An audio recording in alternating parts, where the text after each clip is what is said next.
Welcome back. Here's video 2 in the series. We go straight to question 1.6. When formatting strategies to address employment barriers, who else may be needed to be consulted, reported and kept informed about progress and why? So outside of the participant, who else could be involved? It could be a referring agency, it could be their family.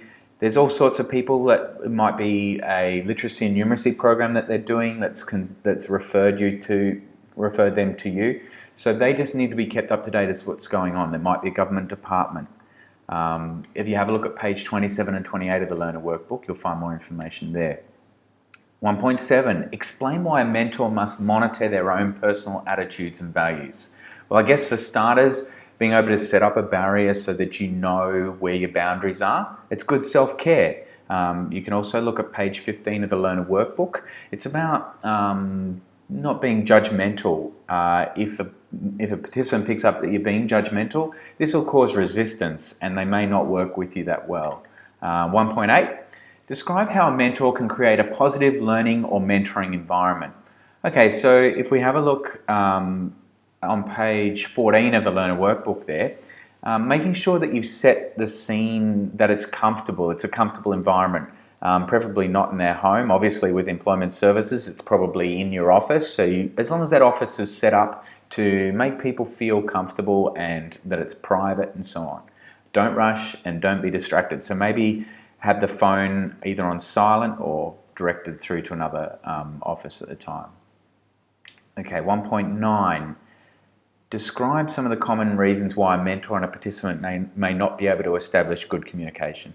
Let's have a look at page 5 through 8 of your Learner Workbook for that. I guess with that, if you didn't take the time to build rapport in the first place, maybe you brought in some of your personal attitudes, you've made some judgment calls on them based on their appearance.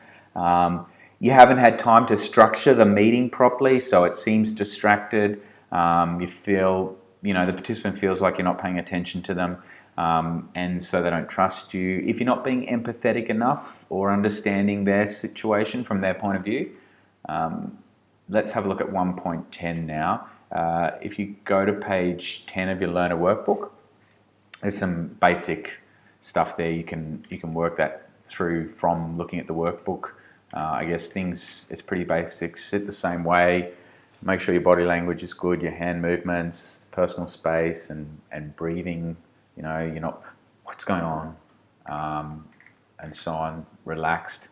1.11, describe 3 effective ways to respond if a communication breakdown occurs. Okay, go back through 10 to 23. It describes how to be good at communicating with a participant and look through at what you would do. What have you missed? If you're not having good communication, what are the things you've missed there? Perhaps, rebuild the rapport.